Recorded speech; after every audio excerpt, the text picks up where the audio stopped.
مسجد حرام سے مسجد اقصی تک حضور براق پہ گئے.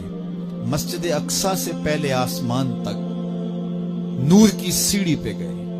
پہلے آسمان سے لے کر کے 7ویں آسمان تک فرشتوں کے پروں پہ گئے. 7ویں آسمان سے لے کے سدرہ تک جبریل امین کے پروں پہ گئے. سدرہ سے لے کر جہاں تک اللہ نے چاہا رف رف سبز نوری تخت پہ گئے. یہ 5 مراحل تے مکمل ہو گئے. اور آج ہمیں خوشی کیوں نہ ہو، آج کی شب میرے اور آپ کے آقا و مولا وہاں تک پہنچے ہیں جہاں کسی کا خیال بھی نہیں پہنچ سکتا. کوئی فلک تے رہ یار گیا، کوئی جا سدرہ تے ہار گیا، ایک کالیاں زلفاں والا سی جڑا عرش تو بھی لنگ پار گیا. اتنا عروج کائنات میں حضور علیہ السلام سے پہلے نہ کبھی کسی کو ملا، نہ حضور کے بعد کسی کو ملا. وہ بلندیاں، وہ رفعتیں، وہ وسعتیں، وہ شان و شوکت، وہ عزت، وہ عظمت، وہ رفعت ان کا مقسوم ہوا جو انہی کا ہی حصہ ہے. اور اللہ تعالیٰ جل شانہ نے اتنا نوازا کہ کوئی کمی باقی نہیں رہی. اور حضور کے صدقے سے اس امت کو بھی نواز دیا گیا، بخشش کا وعدہ دے کر اس امت کے لیے 50 نمازوں کا تحفہ دے کے، جو بعد میں سمٹ کے 5 رہ گئیں، اور خواتین میں سورہ بقرہ عطا کر کے اس امت کے دردوں کا درماں کیا اور انہیں سکون اور قرار کی دولت نصیب فرمائی. کتاب رحمت قرآن مجید اس واقعہ کو بہت شان و شوکت کے ساتھ بیان کیا ہے کہ وہ ذات پاک ہے جس نے اپنے عبد خاص کو، عبد مکرم کو، رات کے مختصر حصے میں مسجد حرام سے مسجد خاص تک، مسجد اقصی تک سیر کرائی، تاکہ وہ اپنے عبد خاص کو، اپنے بندہ خاص کو اپنی قدرت کی نشانیاں دکھائے.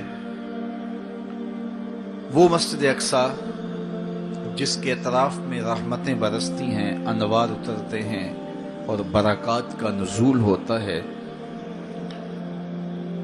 اور پھر مسجد اقصی سے لے کر آسمان تک، اور آسمان سے سدرہ تک، اور سدرہ سے جہاں تک میرے رب نے چاہا اپنے محبوب کو سیر کرائی اور قدرت کے نشانات دکھائے. جنت کی سیر کروائی، حضور نے دوزخ کا ملاحظہ کیا، مسجد اقصی میں نبیوں کی امامت کروائی، بیت المعمور میں اللہ کے محبوب کی جلوہ گری ہوئی، انبیاء علیہم السلام سے ملاقاتیں ہوئیں، اور سب سے بڑھ کر اللہ نے اپنے محبوب کو اپنا دیدار عطا فرمایا.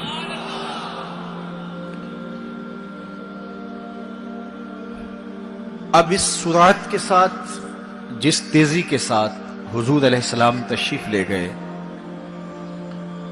کہ رات کا مختصر حصہ تھا، قلیل وقت میں حضور گئے بھی ہیں اور آئے بھی ہیں. اور یہ ایک بہت بڑا امتحان تھا لوگوں کے لیے. کھرے اور کھوٹے کی پہچان ہونی تھی، لوگوں کے ایمان کا امتحان تھا، اور کفار نے اس پہ بہت ساری باتیں کی، اور ان کے ماننے میں یہ بھی نہیں آتا تھا کہ مسجد حرام سے مسجد اقصی تک کیسے گئے. ابو جہل نے گلی گلی جا کے پروپیگنڈا کیا کہ ہمارا کون سا مسجد اقصی میں آنا جانا نہیں ہے، تو 1 مہینہ جاتے ہوئے لگتا ہے، 1 مہینہ آتے ہوئے لگتا ہے، تو چھو کے بھی آنا ہو تو 2 ماہ چاہیے. اور یہ رات کے مختصر وقفے میں وہاں سے ہو کر آنے کی بات کر رہے ہیں، تو یہ کیسے ہم تسلیم کریں، یہ باتیں کیسے مان لیں؟ تو وہ مسجد حرام سے لے کے مسجد اقصی تک حضور علیہ السلام کے جانے اور آنے کو نہیں مانتے تھے، اور ماننے والوں نے کہا سر عرش بھی گئے ہیں اور واپس آئے ہیں، ہم اسے بھی مانتے ہیں۔ ابو جہل نے گلی گلی جا کے کہا، اور اس نے یہ سمجھا کہ یہ میرے ہاتھ ایک چیز آ گئی ہے جس سے میں لوگوں کو حضور سے دور کر سکوں، اور وہ پوچھتا پھرتا تھا بتاؤ یہ بات ماننے میں آتی ہے؟ اچانک حضرت ابو بکر صدیق رضی اللہ تعالیٰ عنہ سے ملاقات ہو گئی، تو کہا ابو بکر تم ہی بتاؤ، اگر کوئی کہے کہ رات کے مختصر حصے میں گیا بھی ہوں اور پلٹ کے بھی آیا ہوں تو یہ بات ماننے میں آتی ہے؟ تو فرمایا بالکل ماننے میں نہیں آتی، چھو کے بھی آنا ہو تو 2 ماہ چاہیے۔ سمجھا لوہا گرم ہو گیا، اب چوٹ پورے ٹکانے پہ بیٹھے گی، تو کہنے لگا کہ پھر جن کا کلمہ تم پڑھتے ہو انہوں نے یہ دعویٰ کیا ہے۔ تو حضرت ابو بکر صدیق فرماتے ہیں کہ وہ اس سے بھی عجیب کرے تو میں وہ بھی ماننے کو تیار ہوں، وہ تو آسمان کی خبریں دیتے ہیں، ہم وہ بھی مانتے ہیں۔ تو محبت والوں کے لیے، ایمان والوں کے لیے تو یہ قابل تعجب نہیں ہے۔ قرآن بتاتا ہے کہ حضرت سلیمان علیہ السلام نے کہا کہ مجھے تخت بلقیس چاہیے، تو ایک جن کھڑا ہو گیا، حضرت یہ خدمت میں سر انجام دیتا ہوں، کب تک لے کر آؤ گے؟ اس نے کہا دوپہر تک لے آؤں گا، مجلس برخاست ہونے سے پہلے پہلے تخت حاضر کر دوں گا۔ اور وہ کوئی ڈبیا نہیں تھی کہ جیب میں ڈال کے لے آنی ہو، وہ تخت اتنا بڑا تھا کہ 60 ہاتھ چوڑا تھا، 80 ہاتھ لمبا تھا اور کئی ہاتھ موٹا تھا، 7 کوٹڑیوں میں مکفل تھا، پہرے دار کھڑے تھے، 1 مہینے کی مسافت پہ تھا۔ اس کو جیب میں بھی ڈال کے لانا ہو تو پھر بھی 2 ماہ چاہیے، لیکن وہ اتنا بڑا تخت، اس کو وہاں سے لانا کوئی تماشا لبے بام تو نہیں تھا۔ لیکن جن نے کہا حضرت میں مجلس برخاست ہونے سے پہلے پہلے وہ تخت حاضر کر دیتا ہوں۔ قرآن نے ساری تفصیل سورہ النمل میں بیان کی۔ اب کتنی بڑی پیشکش تھی، لیکن حضرت سلیمان نے کہا نہیں، مجھے اس سے بھی پہلے چاہیے۔ پھر وہ اٹھا جس کے سینے میں کتاب اللہ کا علم تھا، قال الذی عندہ علم من الکتاب۔ مفسرین نے ان کا نام آصف بن برخیہ بتایا ہے، جو حضرت سلیمان کا صحابی تھا۔ اس نے کہا حضرت میں یہ سعادت اپنے ذمے لینا چاہتا ہوں، آپ کو اگر جلدی چاہیے تو میں لے آتا ہوں۔ تو آپ نے فرمایا وہ تو دوپہر تک کا ٹائم دے رہا، بتاؤ تم کب لاؤ گے؟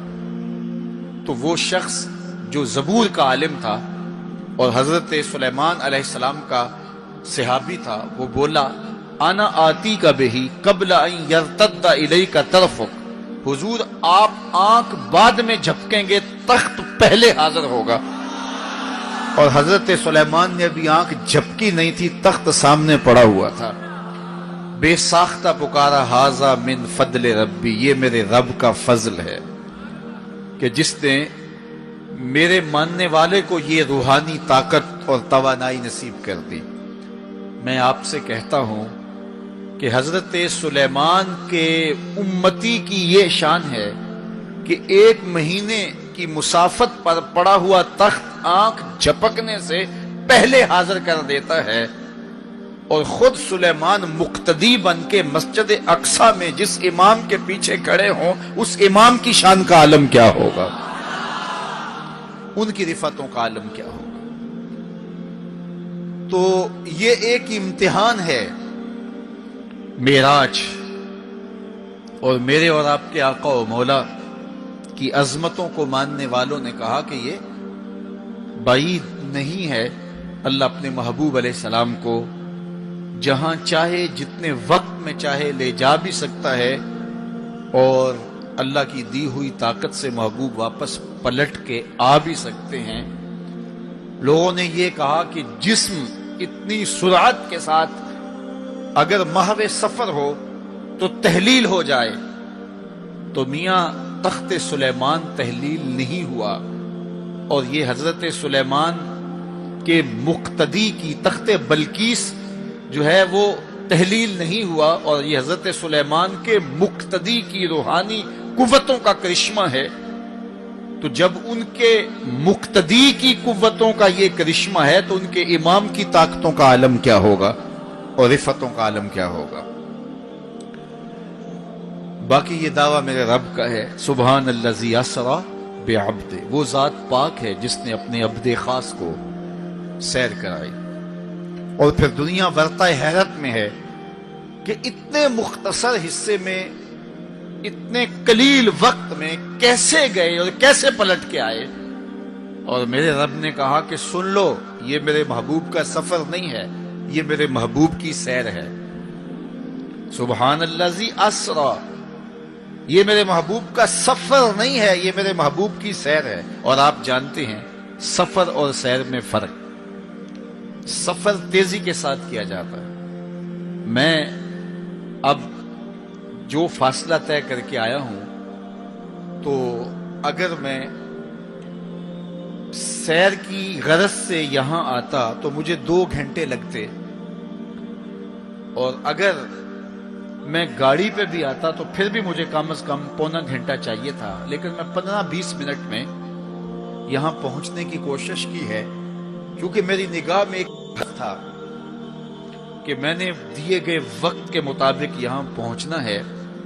وہ تو باہر بے تحاشا رش نہ ہوتا تو میں وقت سے 5 منٹ پہلے ہی پہنچ پاتا۔ تو میں دائیں بائیں سے بے نیاز ہو کے اپنی منزل پہ نگاہیں گاڑے ہوئے سرپٹ دوڑ رہا تھا اور یہاں تک آ پہنچا۔ لیکن سیر جو ہوتی ہے اس میں ہر منظر پہ رکا جاتا ہے، ٹھہرا جاتا ہے، کوئی نظارہ ہو تو اس سے لطف اندوز ہوا جاتا ہے۔